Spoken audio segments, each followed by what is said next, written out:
he made a mistake that he went to do a sleep test, and I guess a friend or an ex or someone reached out to him, and they started to exchange some dirty text messages. We want to know what those texts like when you hear T, you're like, disgusting, you're like, ugh. But what was in it?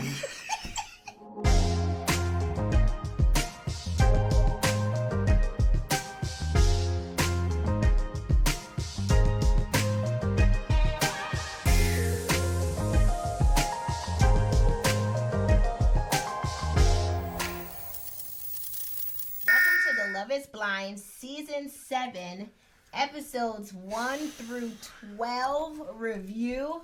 This is Couples Couch with Pat. And I'm Cam. Y'all have asked, and I have turned the blind eye to say I was not about to be a part of any of this Loveisblind foolishness, but you couch potatoes have convinced me specifically to be here to do this with y'all. So this just shows you how much I love y'all. And I'll never forget it. I'll never forget that y'all did this to me. On a weekend when I had to watch my Cowboys lose like we did, and then I had to sit here and watch these people. And binge 12 episodes in 24 hours. So we could be here in time for the Loveisblind reunion that drops this Wednesday. If you are new to our channel, welcome. If you are not new, you know what I'm about to say. We do not get into the nitty-gritty details of everything that happened in these episodes unless we see fit. And there wasn't nothing to get into. That's true. That's true. People were so predictable. Are giving not only a high-level overview, this will be a spaceship-level overview because these are 12 episodes that we're about to go through. But I'm going to do this couple by couple. I ain't watched 12. I didn't watch 12 episodes. I know I snoozed on a couple. I did not. Anytime the family was brought in or they was going a recap and I didn't watch it. Yeah. Sorry. Light housekeeping. Be sure to hit the like and the subscribe button. Also, shop our merch. Ben, now don't you dare hit that button. And follow us on all the socials. Let's get into episodes 1 through 4 real quick. In episode 1, they give the premise of the show. So I'm only doing this for the people who are completely living under a rock or just really don't know what Loveisblind is about but decided to tune in. So episode 1. It's not me. So. Nick and Vanessa Lachey host the show. For those that are new, like I said... And if you don't know who Nick Lachey is, don't worry, nobody does anymore.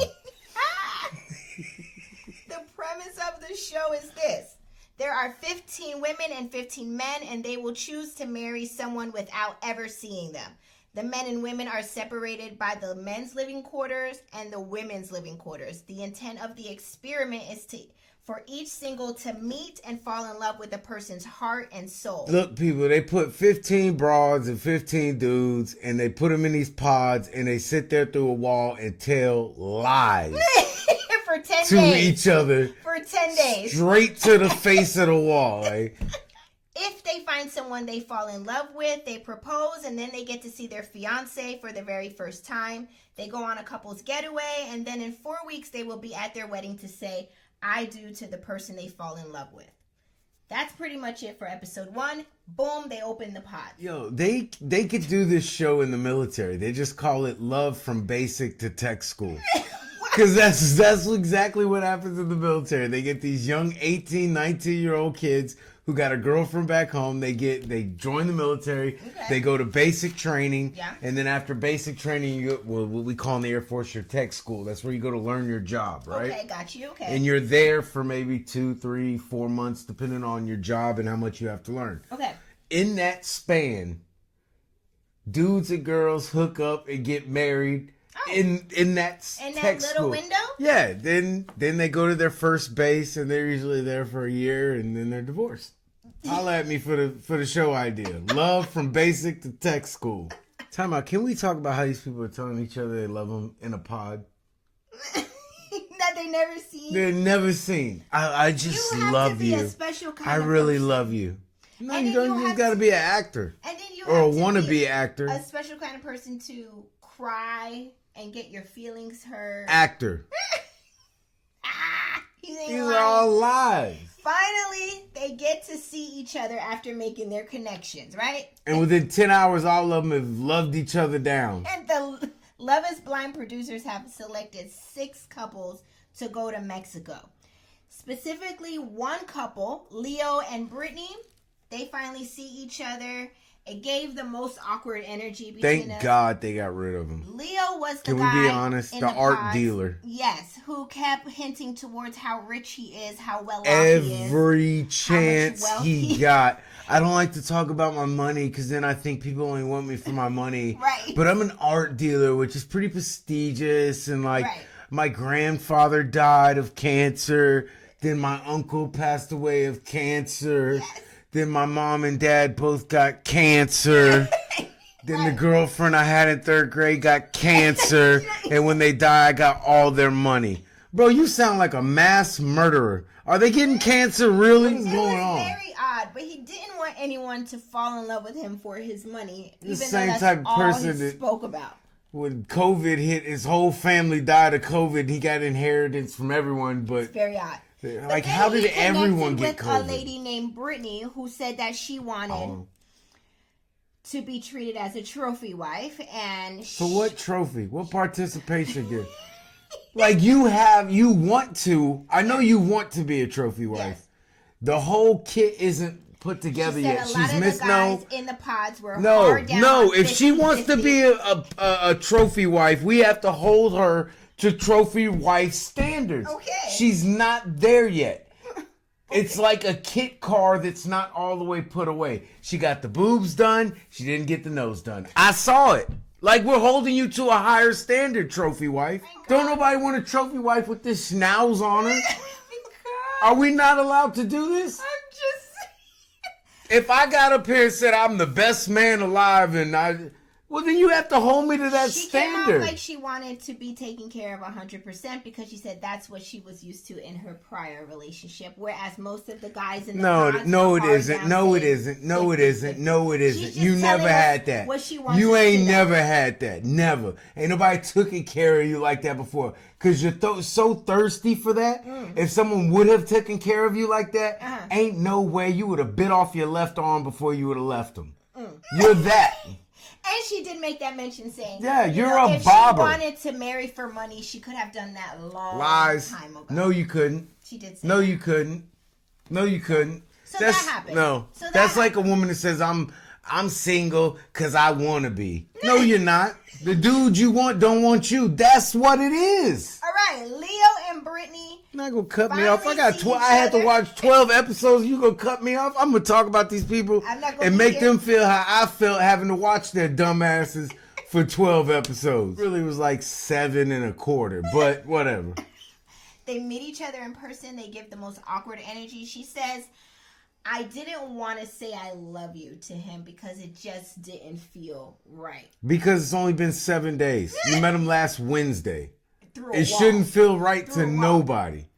The only way you should fall in love with somebody in 7 days is if the Rambo scenario happened. Was it Rambo 1? Where he's off in the jungle of Vietnam or wherever he was and he met the other little...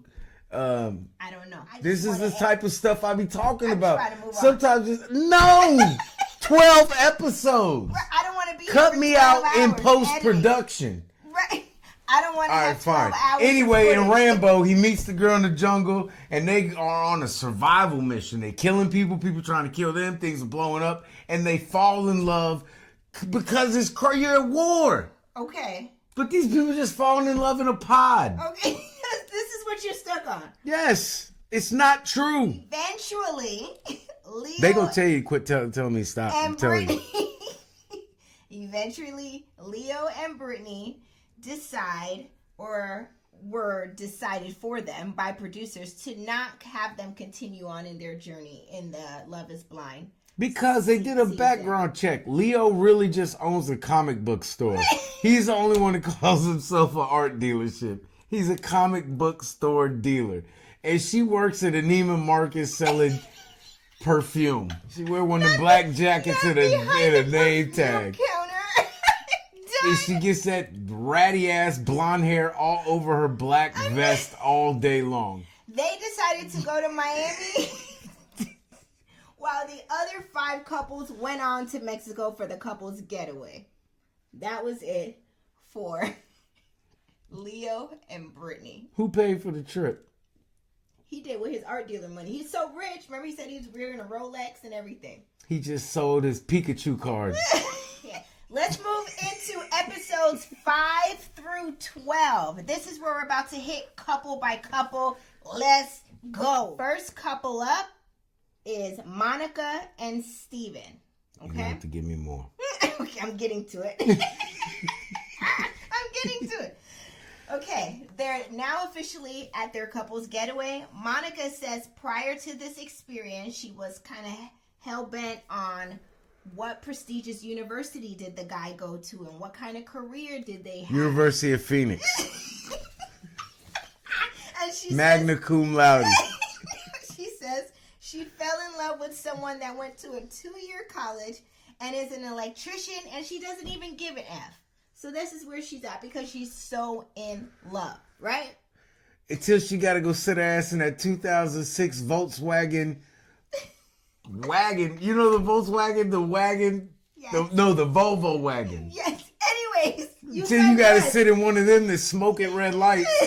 Then we'll see how much you like that 2-year college and electricity. No, I'm playing. He might be, Baby Huey might be pulling in the dough. Okay. He's not. They confirmed during the couples meetup in Mexico that they did have sex.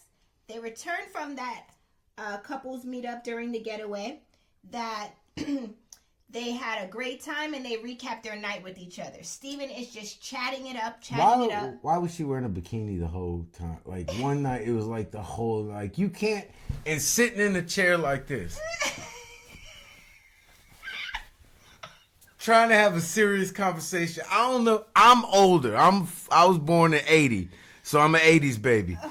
But if Kamara come out here in a bikini and I'm across from her, applesauce. It's my bad. Crisscross applesauce.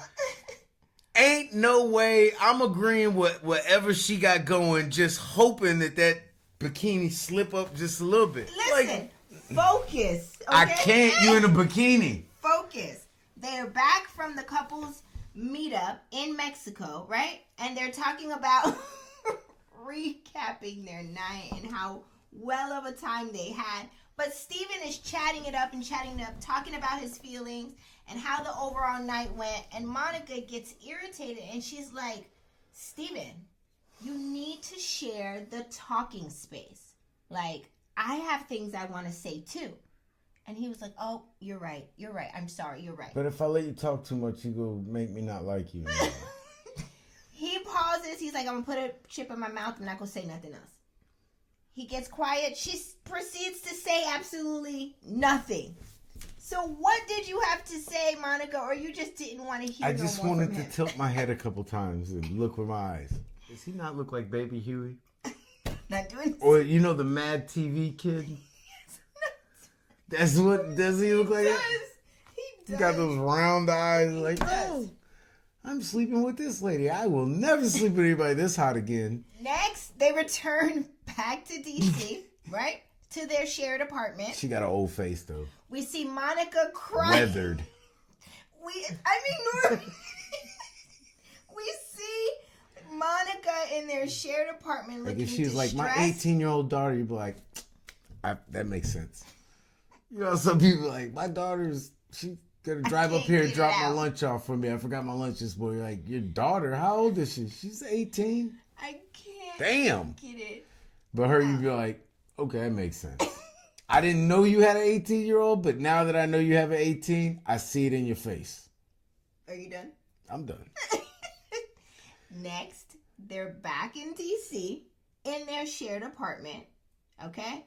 We see Monica looking very distressed and crying. Monica confronts Steven about some text messages she found in his phone with some fetishes and things that were said. Steven says he made a mistake, that he went to do a sleep test, and I guess a friend or an ex or someone reached out to him, and they started to exchange some dirty text messages. Right? I want to know what the text, what is so disgusting? We want to know what those You know, texts like when said. you hear T, you're like, disgusting. You're like, ugh. But what was in it? He was Texas girl, and they're just both disgusting. Oh, girl, I'm so sorry for you. Dirty. What was it? Yeah, she said it was very dirty text messages. I want you to run down the street barefoot. And then come rub your feet on my chest. Steven begins to pack his stuff. It must have been bad, too, because he ain't put up no fight. Right. That shit was bad. It got a little wild for me. I'm just going to go ahead and get my stuff. I ain't going to hold you like that. That was my bad. The thumb part, my bad. I would. You know what? Nah. Sorry. My bad. It's true. Yo, he didn't argue. He tried to end this because she found some shit on them text messages that was wild. He did not want any parts of her revealing any further. Yeah, what was said. yeah. It must have been really Well, bad. you know you mess up. You try to agree. You know you're right. I shouldn't. He did. He said, I'm embarrassed for myself. He said, I'm truly sorry for wasting your time. You know what? I shouldn't even came on the show. Yeah, she's like, bro. So she begins to have like a meltdown. She's like, you know what? This is some piece of... And he's like, nope. He gets up and he's like, I definitely don't deserve this. Any bit of anything. And I gotta see those texts. Yes. He was caught. That's when you wrong. You know you're wrong. Explaining it's gonna make it worse. You pack up your bags and you leave. And just go. Bye. He grabs his stuff and walks out. Monica continues to bawl. And then Garrett and Taylor, which I'm assuming they all live in the same apartment complex, they walk in and begin to console her. I do want to note that during their time on the show, Steven and Monica, Steven did mention that he lost his job and that Monica would carry the weight. So in the middle of that whole argument of him saying, you know, he was caught and this and that, she was like, and I want you to Venmo me back all my money right now that I've been paying for you. So my question is, was she wrong for asking for all her money back in the heat of that moment? Or was she justified? Like, I ain't gonna do nothing for you. You ain't get nothing free over here out of me. What do you think? Would you have done the same? You can ask for it. But as long as you didn't find nothing illegal in the text messages, I ain't Venmoing nothing. Next couple is Alex and Tim. So we're going to start with them from the top. In Mexico, Alex was aggravated with Tim talking about his dog a lot. Remember that? Yeah. He kept going on about how that's his dog. He can't wait to see his dog. And for whatever reason, that aggravated her. I was like, okay, first red flag. For me, right? That was just me. Red flag towards who? Alex. Why was that bothersome to her when he was just... angry. It's stereotypical. Wait, don't do it. Next. They confirmed during the couple's meetup in Mexico that they had sex. Next morning, Tim arrives back to their getaway suite and asks Alex to sit down so they can talk. This is where editing was weird for me. Yeah. Because I'm like, we see no remnants of an argument. Y'all are keying it up at the couple's getaway in Mexico. And then the next morning, y'all clearly have big beef going on. It seems like one of those couples that try to like, all right, we're only going to talk off camera. We're only going to discuss things off camera. Or was Loveisblind producers just like, y'all, we're sick of this. We're just going to give you what we want to give you. We shut down at 10 and we're going to bed and you get what you get in the morning when we resume at 7 a.m. I don't know. Like, what happened? I don't see that happening. As boring as this season is, anything they would have caught, they would have put on. But I also think that, this is why I think that's not true. Because there was other situations where we just kind of get plopped into the middle of a conversation. And even like with the Ashley and Tyler thing, which we will get into. We don't see when he tells her these things. We just see what her reaction is in the middle of a conversation. I think they probably had labor laws. How many people do they usually take on honeymoon? Not usually 6. I feel That's like what it was. They had more couples. They had the same staff. So stuff just like, bro, I'm not working past 10. Yeah. My schedule is. If y'all want me to open up, I'm not closing. I don't care if I am just walking around with a camera. I'm not doing it. 2 to 10, and I want my 30 and my 2:15. And y'all in DC too? Play with me if you want. I will call. I'll march right over to the White House. Yeah. Okay. was just my Go thought. catch Biden right before. Workers. What? Workers. Leave Biden alone.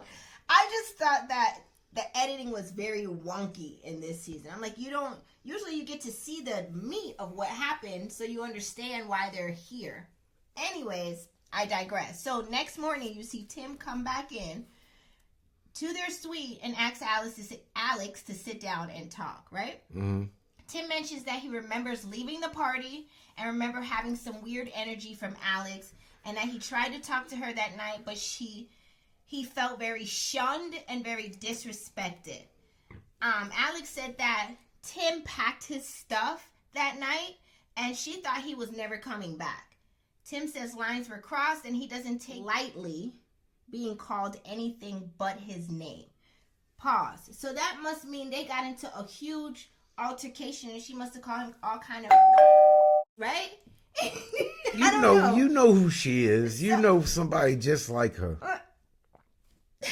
We do. We all do. I'm just saying. And if you don't know somebody like her, it's you. Tim says he's not sure where this will leave them, but Alex, tries to cuddle him in the moment and says, I'm sorry, we can fix this. And Tim's face looks like, the hell we will, whole time. Here's the problem. Okay, tell me. We all go sit here with straight faces and act like attraction doesn't matter.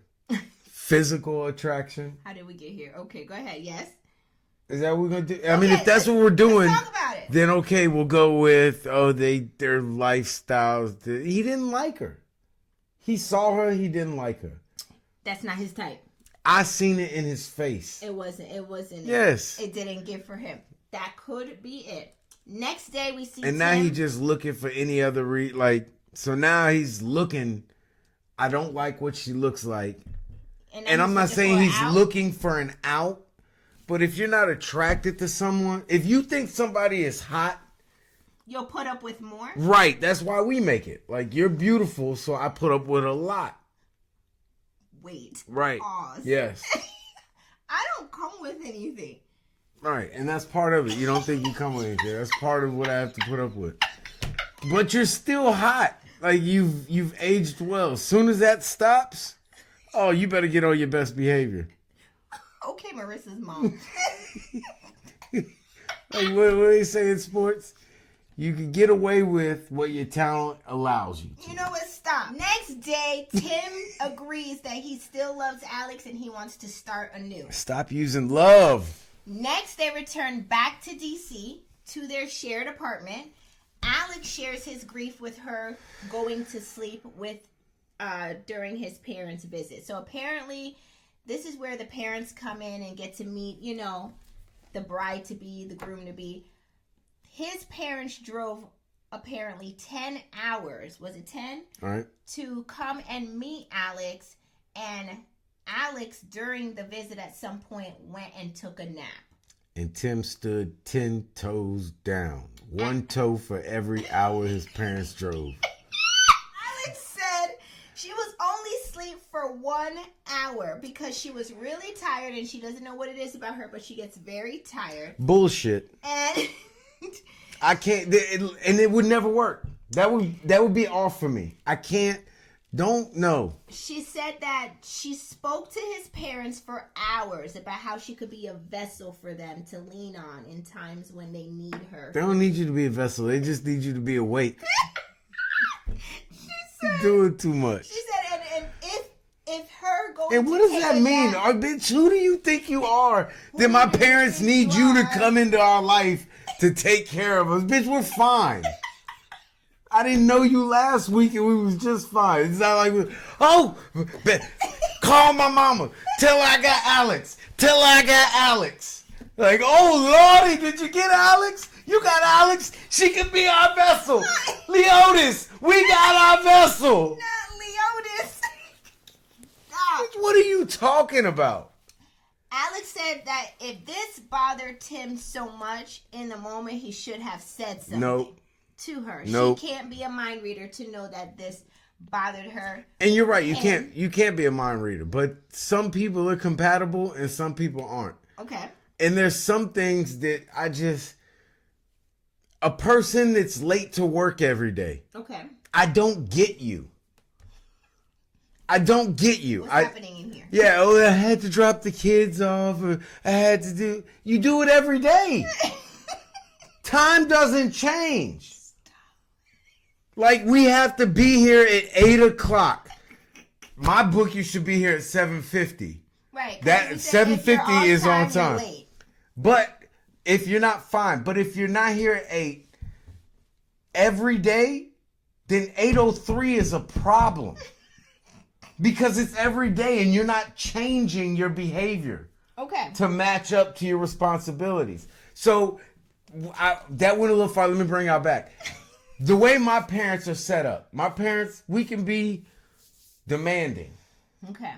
And we're critical of how you are. Mm-hmm. So as soon as you went up there to go lay down, I already know what my parents are thinking because I'm thinking thinking the same thing. Like, are you serious? You're gonna get you like, oh, I'm so tired. You tired? Did you just get done driving a 12-hour shift? Let's put it in the terms of Poppy and Gigi, also known as Patricia and Chris. And then to think you didn't do anything wrong. 10 hours here, and I would have just said, okay, well, I'm going to go to sleep. You would have woke up and the whole house would have been empty. I'm sorry, Poppy and Gigi are going to be like, this is because I'm not going to... Your stupidity to go take a nap, if I stay with your dumb ass... Now they're going to look at me like I'm stupid. Right. And you don't want that. No, I'm not defending your dumb action. No, I just met you. Let her leave. You'd have woke up and the whole house would have been empty. It would have been. I'm just telling you. Because if I have to teach you how to be with parents. Yeah. No. Especially on your very first visit. At least get in good with the family and everybody knows you want to go lay down somewhere in a corner because there's nothing going on. Right. And I know people are going to be like, oh, parents aren't good parents. And I get that. But I don't know nothing about that. I'm like, I have very good parents. And I'm close. Like, and if you're like, I don't know how to deal with that because the family I came from doesn't. Let's get into it. Tim says... I have to be very honest with myself, and I need to say this. You ready? He says, there isn't a world where I could see that me and you together would work. So the answer for me is a no. A hard no, yeah. Okay? I hope I never talk to you again. Alex says, I have many words to speak to what you said, but I don't know if you're willing to hear me. He was like, I am willing to listen to understand, but I said what I said. Actions speak louder Tim says than words. She doesn't even realize how much work he put into their relationship when he met her parents. He said, I woke up at 8 a.m. I went to the grocery store. I came back. I seasoned meat. I went downstairs, figured out how to use the grill. Then I cooked all this food for everybody. And then I came back up and had to wash all the dishes from trying to meet your parents. Cook, don't clean. And then he said, and if I have to explain to you that you should be washing the dishes, then it's a no for me. Yeah. With you. And I get that. I got to train you to get to level 1? Right. No. True. Not doing it. So he says, Tim says, again, in no scenario do I see that this would work for us. Like, I can't see myself being up there at an altar saying yes to you. And with that in mind... You know what happens when you have to teach... I never want to see you again. You know what happens when you have to teach someone how to do stuff like that?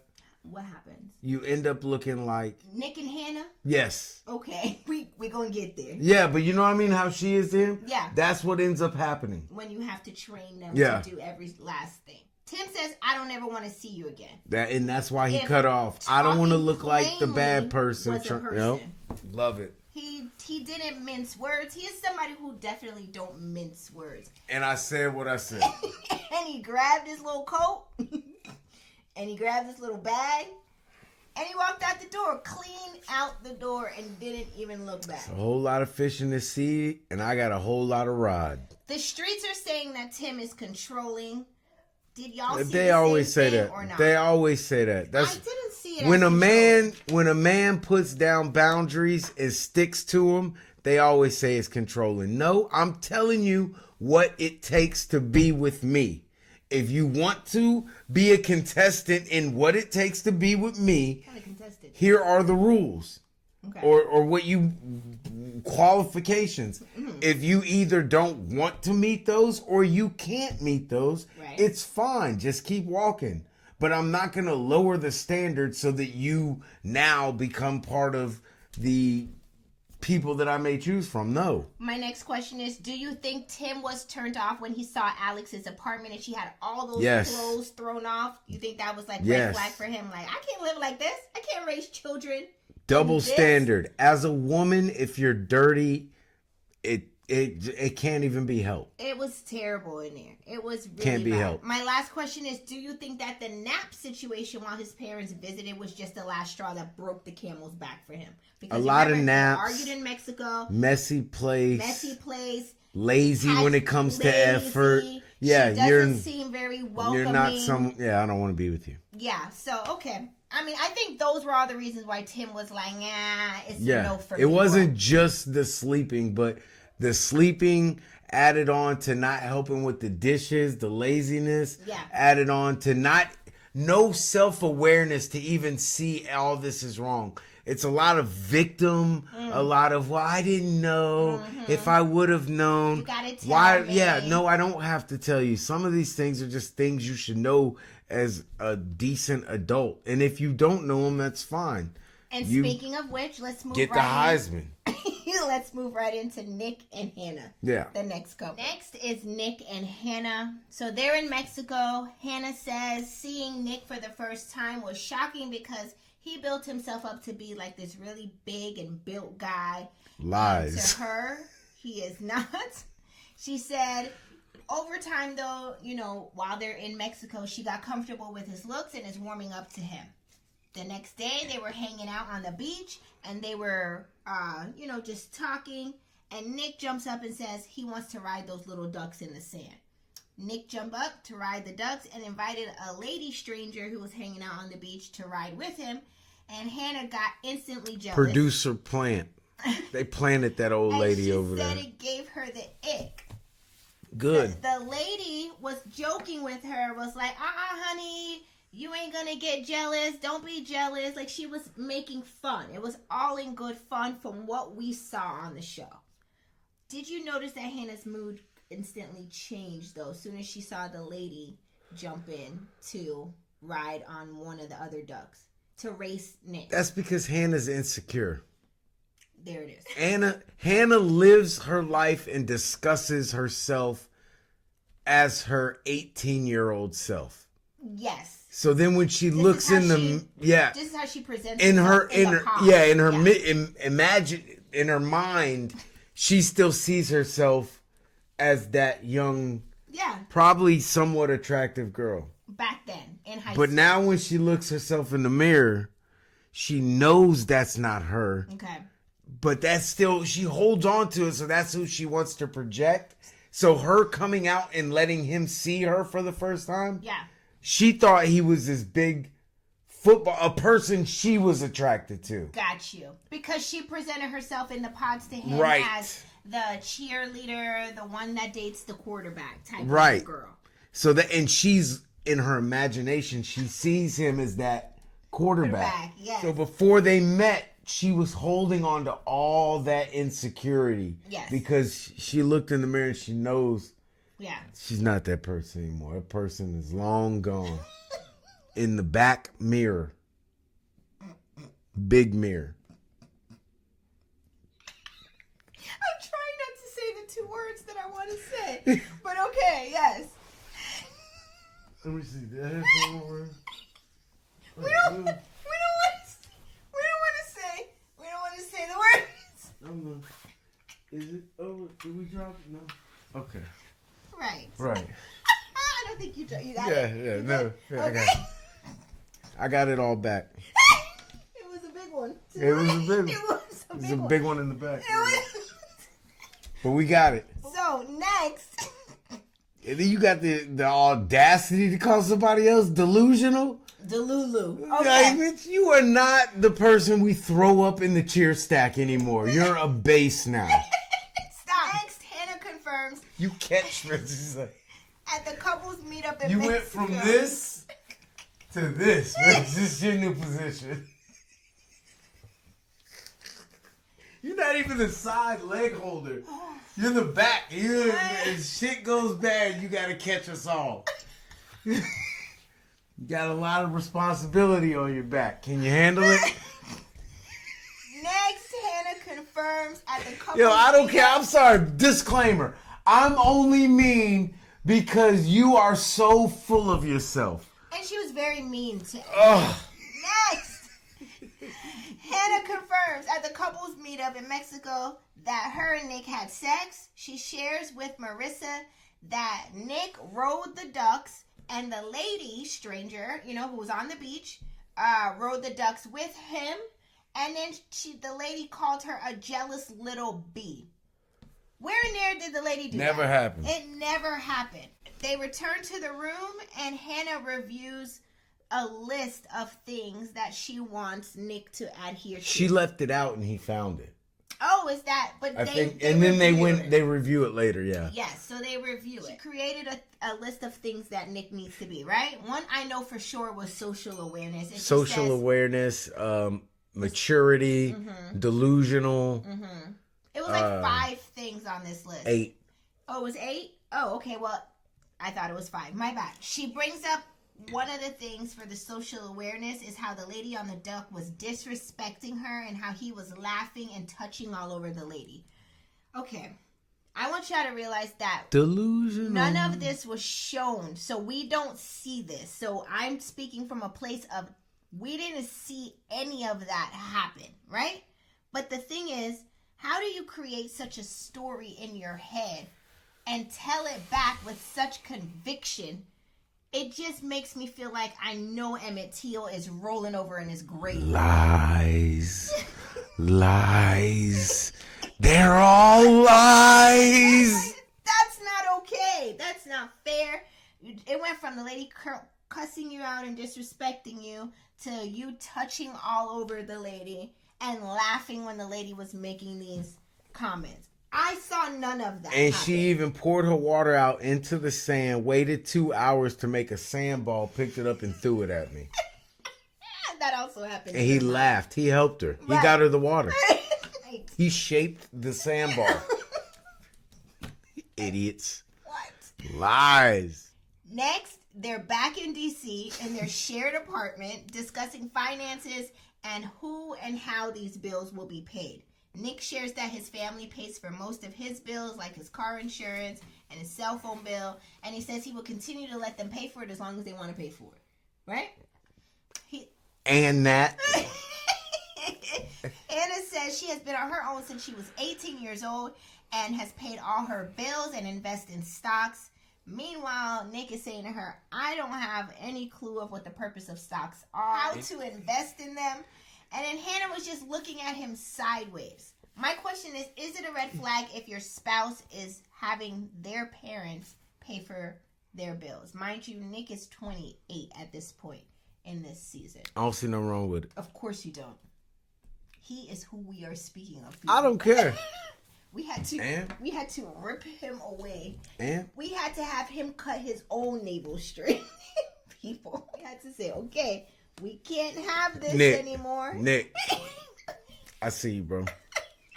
He has no problem with this. I have no problem. And here's the funny part. I ain't never paid a car note. To this day. To this day. My mom paid it before Kamara, and Kamara pays it now. And let's be clear, it's not that I'm paying it out of my pocket. Yeah, I'm I just get getting submit. Same with my mom. I gave her the money for it, but I didn't process the payment. He did never. Patrick, I does just not still have. I've owned physically- 5 cars, never processed a car note. Never went to the site. Don't plan on it. Looks horrible. Not auto pay, not none of that. I don't care. Cell phone, never done it. Next. During the Flappers party with the cast members, Nick said What is he a would flapper? that time in the 20s. when they would all dress up. You know, we don't have them kind of parties because the 20s was totally different. Well, when nobody, it's like,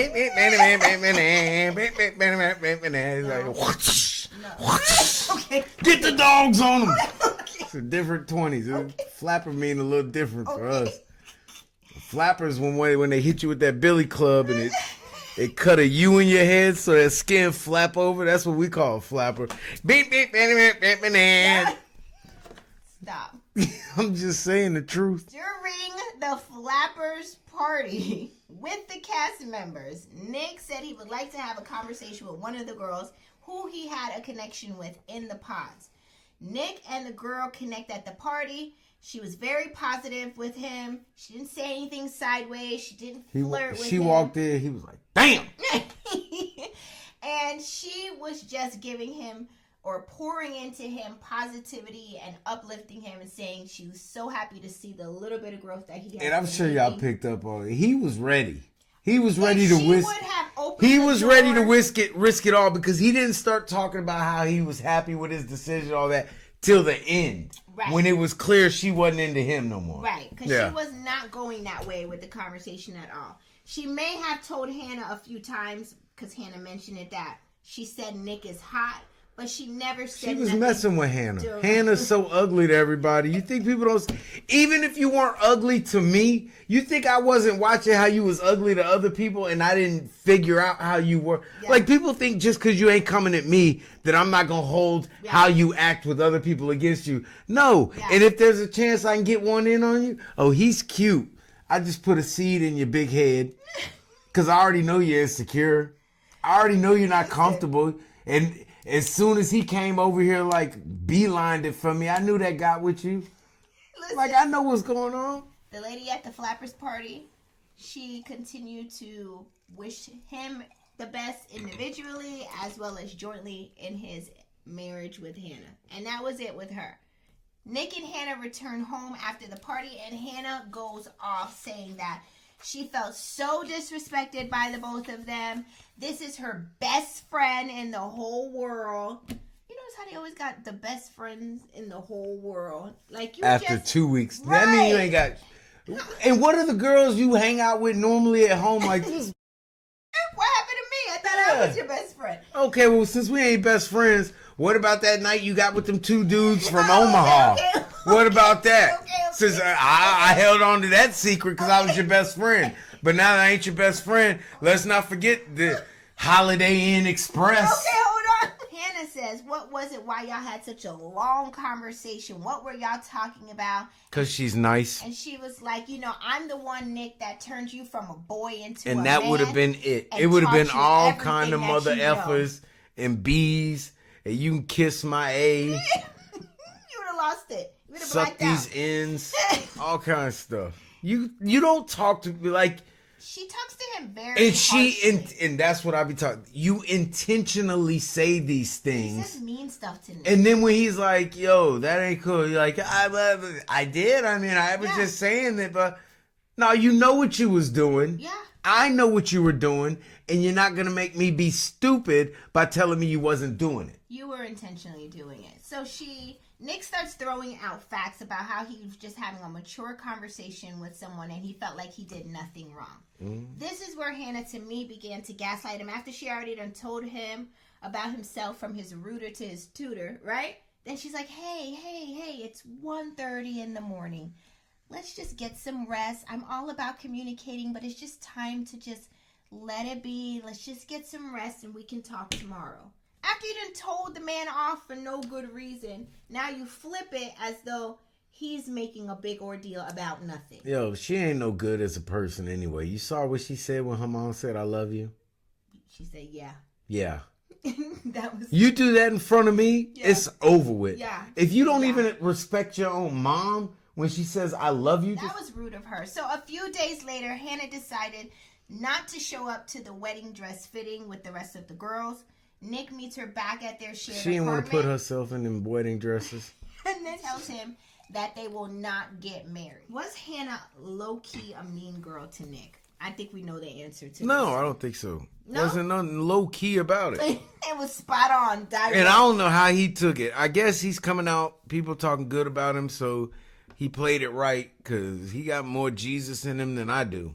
Yeah, I mean, I just didn't like... I'm not taking no disrespectful talking to There was even a moment where her brother showed up to visit in this season, and he even mentions that, you know, he loves his sister, but she says mean stuff to him, and then when he returns the favor... when she call you at 2 a.m. crying that I done called her Miss Cellulite 2024, then you know why. Because I say mean things too. We'll both be in this bitch just saying mean things to each other. This called a roast. I'm very good at them. I like them. They excite me. Did Nick dodge a bullet, y'all? I want y'all to drop that in the comment section. I think he did. I think she did him a favor by saying, I don't want to marry you. Because I don't think he was going to say it. I think he was going to go forward with it. Because he really, for whatever weird, demented, distorted reason, really liked Wanted her. to be on the show. I mean, yeah. And with that, let's Nick, because we gave her... Nick, you're crazy, bro. I didn't even know they made your type anymore. You are crazy. I'm not going to let you slide, so I'm going to have to get into you a little bit. Okay. Quit telling people you're a football player. He leads with that. And then he's actively still trying to make a squad. You didn't, yeah. One, you were a kicker punter. You weren't even a punter or a kicker. Pat McAfee was a punter. Okay. I don't know who he is. Yeah, like we have kickers and then we have punters. If you were a kicker punter, you weren't great at either one of them. So now you're not a great kicker punter, and you keep telling people you're a football player. You're not. You never gave were. It all he had. Yes, that's what people that aren't any good do. Like, are we being? No, we're not. And then the other thing she said when they were at the flapper party was that he don't go down and lick the flapper.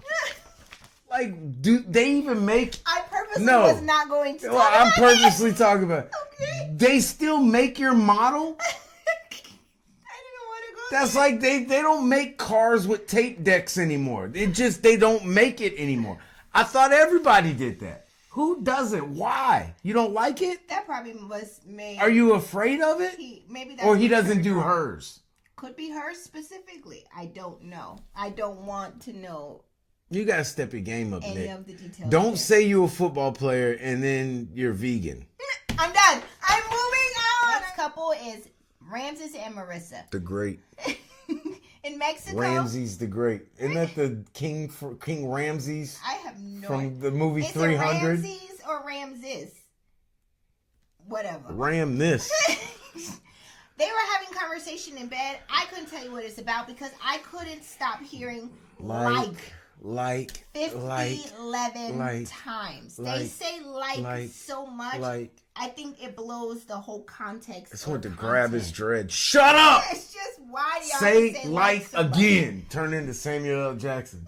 Say it again. Next, they meet up at the couple's getaway meetup or whatever in Mexico, and they confirm that they had sex. They return to DC, right? In their shared apartment, and they have a discussion about the time they had sex like coneheads have sex.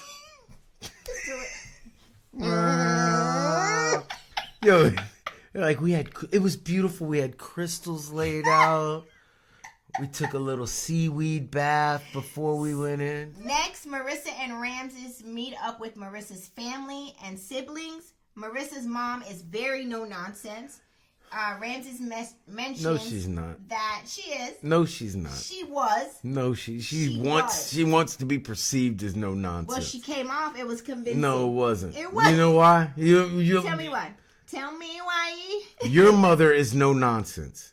If you called your mother and said you were going to get married on a dating show, your mother would fly from wherever in Florida she's at to wherever you at in this world, and it ain't happening. My mother is Jamaican, by the way. She's no nonsense. That's no nonsense.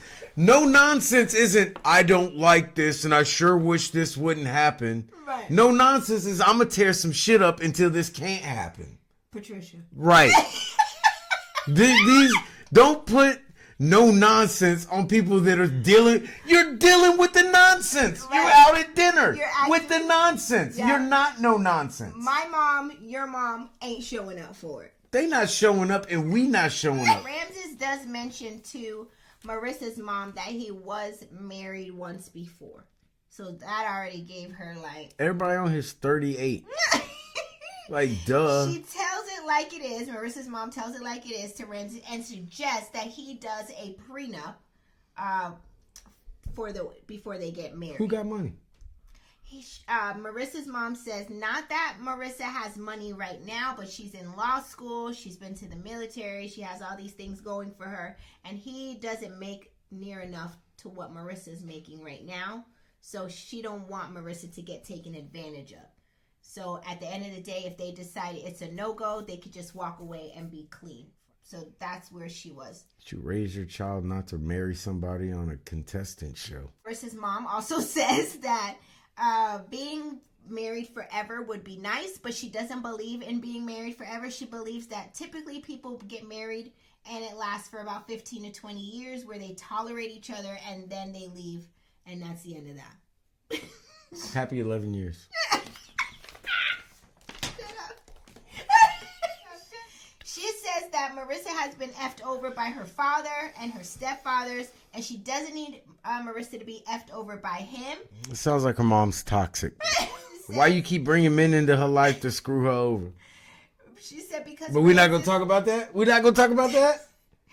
She's been screwed over by her father, who I picked, and her stepfather, who I picked. And she doesn't want you, Ramses, to F her over too, so you need to do this prenup. So when it ends, they can just both walk away, right? Ramses says he has no problem with doing a prenup. He just wanted to know, is this you giving us your blessing? Marissa's mom says, I don't believe in forever, so this ain't really no blessing. But as long as y'all do a prenup, it's fine. That was pretty much it with her mom.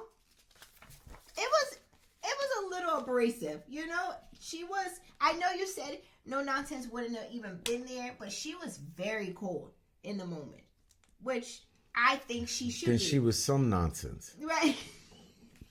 Just take the no off. So you can still keep nonsense. Some nonsense, a little nonsense. I think they needed that. Paquito nonsense. With the direction that this ends up in. So next, Marissa and Ramses have a conversation on physical intimacy and whether or not they will have condom sex versus her going on birth control. Ramses says condom sex is not satisfying for him, while Marissa says she doesn't want to go on birth control. That's a lie. Clearly, they come to like a crossroad. That's a lie. Marissa did say she's had some of her best sex while having condom sex. So, I mean, I think... then you don't have to worry. Like, without a condom, like... stress is off of you. 2 strokes, like, wait, hold on. Okay. Can you stop? Anyway. Whoa, don't do that. Don't do that. Put your leg back down. Stop. Next day, they're both still in their feelings about that sexual conversation they have. Ramses said he's concerned that sex will be a long-term issue for him because there were times that he tried to, attempt to do something with her, but she wasn't feeling it. And she says it's because she was PMSing and she was sick. And then she's commuting back and forth from Baltimore for her law school and she's tired. She's just saying she has a lot going on. And Ramses is more concerned with, is this what it's going to look like for me going forward, right? However, they seem to come to a happy medium at that moment, and they leave it dead at that point. Next, the day before the wedding, Ramses is having super cold feet about getting married. He said he had a conversation with his niece and his brother, and it's making him second guess getting married. He also mentioned that they told him about how the divorce to his first wife really affected his first wife, and he didn't want that to happen to Marissa. So his excuse of backing out of the relationship is that he's concerned that her energy may be too much for him. When they was in the hot tub and she started talking about he had to pick out a song, and he had to do this, he had to do that. Pick up the slack a little bit. He was done. He was like, no, I don't want any of this. Yeah. I just want to chill. Yeah. She's like, I need to chill. So yeah, you keep bringing up these compromises. That's not really what I'm into. You can't compromise the type of things he wants. Right. Like not doing anything or just chilling. Like, yeah. Not really. And she's so motivated. Like, he can't be like, okay, I don't really want it. Like, he's never going to want to do anything. Yeah. You mean as far as professionally? Professionally or just doing stuff like being proactive, setting making appointments. Yeah. Like he's not. It's never gonna happen. Right. So it's too much. he can't compromise because to compromise means you gotta do something. I'm doing something and I don't want to. I'm doing like you can't because then I'm mad. I will say this: Marissa's energy is on 10. If we had to put it on, she is a high energy type of a person, right? Whereas he looks like he's maybe medium to low energy. Yeah, he sits in the living room and plays bongos. And twists his two dreads. Like, but where I fault him is that the girl was high energy and you had to pick up on that from the time you met her in the pot. So to use that now as the reason as to why you want But he thought she was going to be high energy and not high energy and bring me along and try to make me do too. He said that her high energy may be too much for him to live with on his day-to-day. And he decides that he doesn't want to get married to her. Right. He wants to wear a dashiki, hit bongos, and twist his two dreads. He can't even commit to a hairstyle. This dude constantly walks around with 4 hairstyles. Dreads. Box braid. He's got a bowl cut. Okay. He got a jerry curl.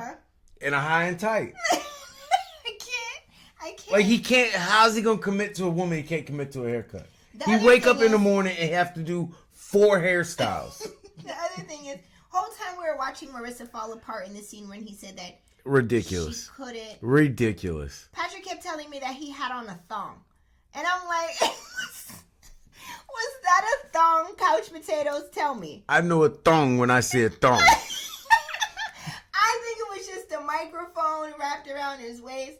Y'all tell me if that looked like a thong. TikTok is saying it looks like a thong as well. I ain't never seen no microphone with the bottom back part do this. He got a whale tail.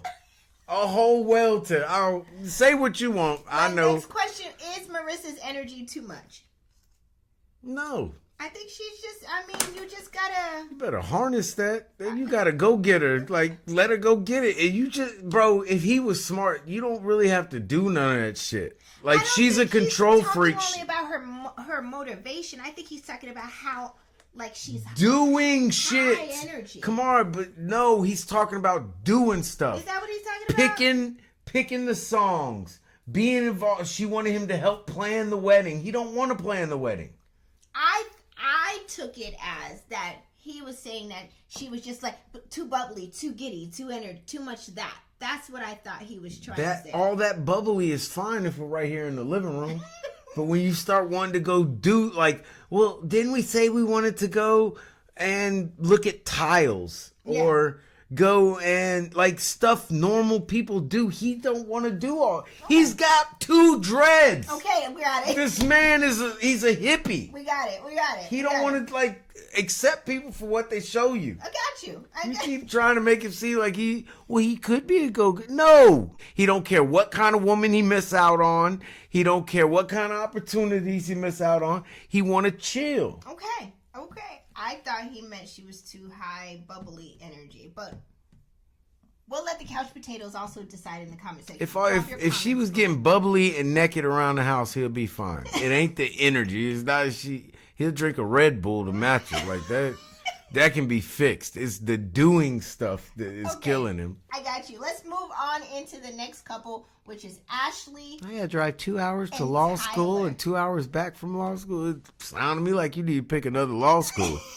Like, why are you continuously doing it? Phoenix got campuses everywhere. I'm moving on to the next couple, Ashley and Tyler. What's the other place? Get off the couch. You're sitting on the couch. Come on down to Everest. Go see what kind of pre-law Everest got. You ain't doing nothing anyway. Get off the couch. Next couple is Ashley and Tyler. Okay, Tyler and Ashley are in Mexico in the pool and say they fell in love solely off of what's inside, not by the physical, right? And then next they return back to DC and Tyler mentions that he would like to have 7 kids. This is a conversation he's having with Ashley. Ashley's like, no. So Tyler negotiates and says, what about 4? Then he negotiates down to 3, then 2, and they agree on 2, and then they start talking about possible baby names, right? Pause. Does he ask for the 4 kids because he already got the 3 kids, so that would equal to the 7. That's what he wanted. Aha. Okay. I just wanted to pause there. Let's get into it. Next, Ashley and Tyler are in their apartment, and Ashley shares that she needed to leave and get herself together for a moment. Apparently, this is now 2 weeks before their wedding, and Tyler has dropped a bomb that he has 3 kids. 2 weeks before their wedding, so 3 weeks after they met? Yes. That 3. That he has 3 kids. Again, this is where the editing comes back in that we were talking about earlier. We never see where he has this conversation and where she storms out and needs time to herself. We just are dropped into the middle of this conversation when she comes back in. Editing is at its all-time worst Yo, in this season. Loveisblind must have a crazy Patreon. Because they saving a lot of the good behind-the-scenes stuff. Like we aren't seeing any. Or did it just not get recorded? I don't know. Whoever, if it didn't get recorded, all the camera people need to get fired. Immediately. Ashley says that he has been running around saying how much he wants to get married every day. And he talks about how he's been wanting to have kids like now. So apparently he donated his sperm to a couple that he knows. Via his penis into a vagina. Wait. Like, quit saying donated like he went and did it into a cup. I was giving. Let me get there. Ashley says he hasn't shown her pictures or documents to show that he is not involved. Tyler says he isn't asking for forgiveness. He's just asking for a chance. The next scene, we see Tyler explaining that he had a very close friend, and her wife, the couple, couldn't afford a sperm donor, so he helped them, and he felt like God was telling him this was the right thing to do. Sound like somebody got caught in somebody's bed. Ashley asks, do the kids know what you look like? Tyler, with his bare face hanging out, says they seen my nose 1 or 2 times. I don't think so. They don't know what my eyes look like. He says, I don't think so. Ashley says, we will try to insert work it out. Insert picture of him kissing the babies. Look at my baby. Mwah! Ashley says, okay, then we will try to work it out. And I want to learn more about that dynamic, right? Okay, let's dive into this because the streets are talking. There's so much information. Couch potatoes, I want to tell y'all right now, I have not been able to cover everything. I've seen pictures like with my own 2 eyes, so Tyler can't tell me that these kids don't know what he looked like because I seen it. He'll try. The kid was... He'll try like a bow. Nah, it ain't me. Look at that nose. That nose ain't nearly big enough to be my nose. It take up half the scene. I saw a picture of him with one of the sons. Like, I mean, I've also seen a video of the baby mama saying, well, she is reading the same script I got here because she is looking down and she's looking up and she's looking down. And it's so clear that she's reading. Did you see this same clip? But I seen the one with her wife. Oh, tell me. Yeah, her wife was on it. Say it's all bull. She said... Tell me, because I didn't see that. The wife was on there and said that at first he would come over and bust in a cup and they would do the turkey baster thing. You're a lie. You're telling I promise you. What? I promise you. She said like 2 weeks before your period or whatever is when you're fertile or whatever. Ovulating. Whatever. So they would do that and then negative. And then they would do that again and negative. And then she went on a trip for 2 weeks. Okay. And when she came back, they went home and she went in the bathroom and was like, I'm pregnant. So the wife was like, as soon as she told me that, I knew she had slept with Tyler. Or Taylor, whatever his name is. Tyler. So then they went to the Care Now. Because they did the home pregnancy. And the wife was like, I had already had a baby, so I know you got to go get the real test from the doctor. So they went to the doctor, and they found out she was 6 weeks pregnant. And then the interviewer was like, so how do you know that, she didn't say this, but the turkey baster. This is tea for me right now, too. She said, how do you know that turkey baster way didn't work? She was like, because, we timed it out, and then we waited, and she wasn't pregnant. And we did it, and she waited, she wasn't pregnant. So they put 2 and 2 together that they had. And in that clip, the one that I saw, she said the babies were conceived naturally. Yeah.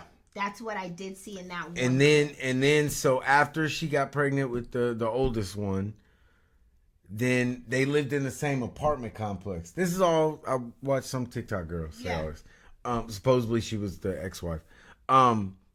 But she said that he would come around and like getting attached. Like he would start to the children. He'd start treating it like it was his child when that was never supposed to be the thing because the ex-wife wanted to do an unknown donor. Oh, child. Yeah. To just lie like this, like straight face, do the children know what you look like?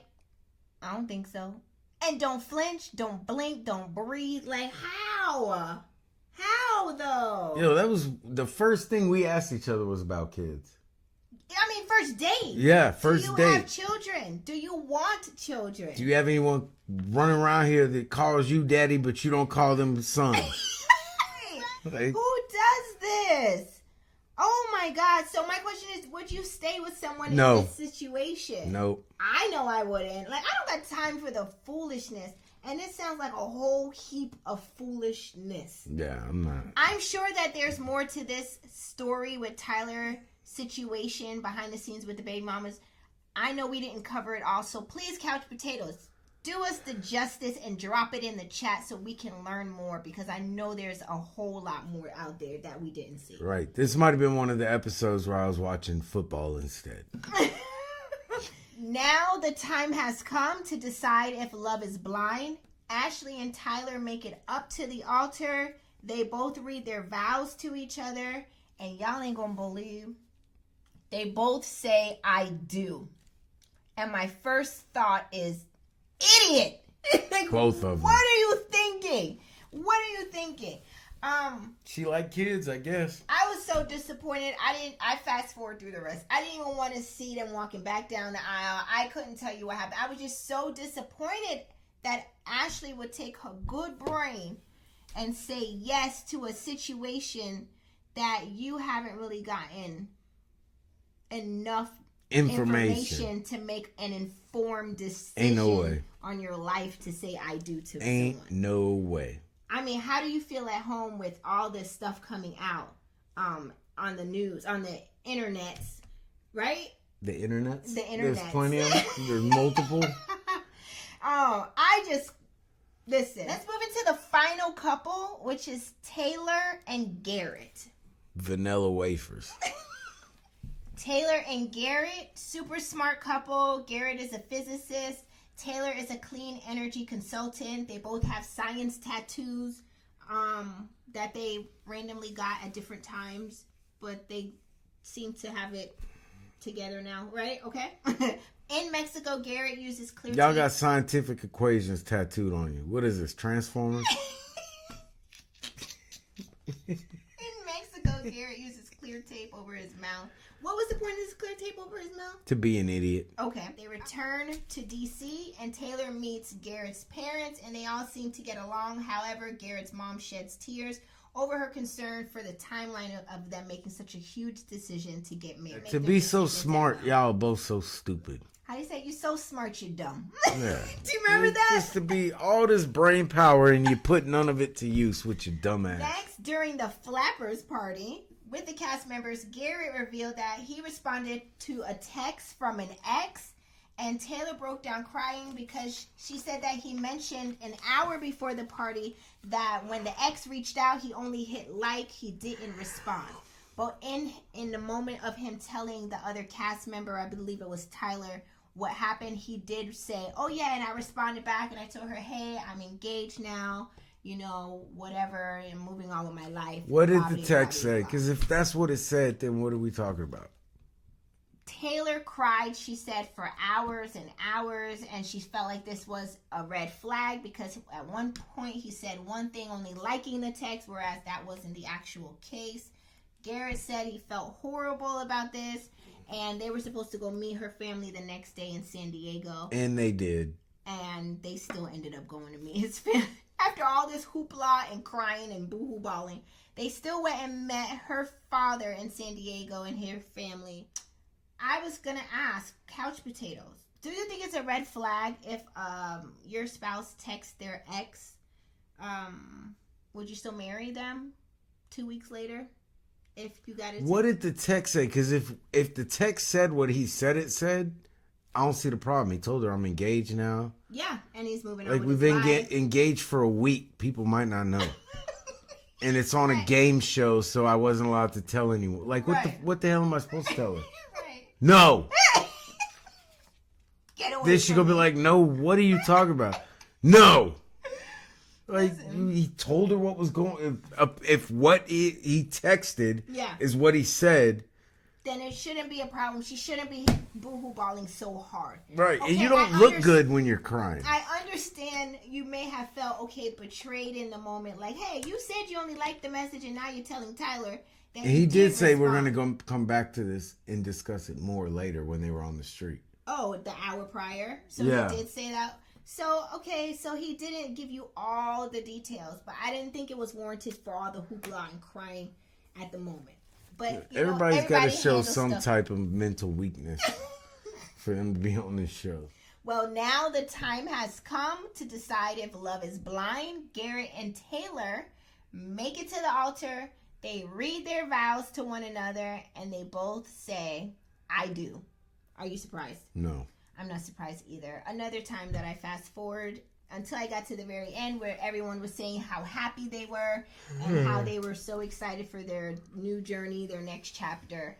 And I was like, okay, that's the end of episode 12. Y'all don't ever get in the comments and start, y'all need to watch. No, we didn't need to watch none of this. No. I mean, I didn't think so. I think I could have lived without this.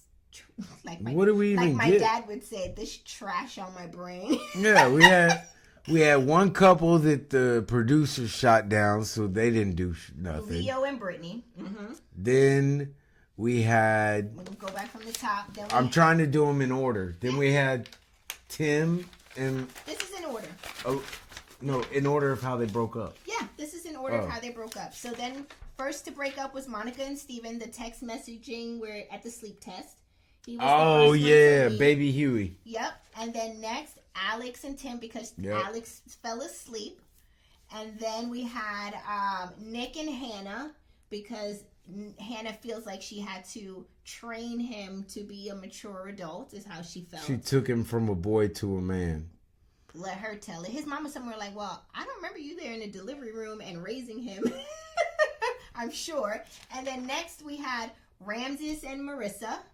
Right? She wanted him to stick with one haircut and he couldn't do it.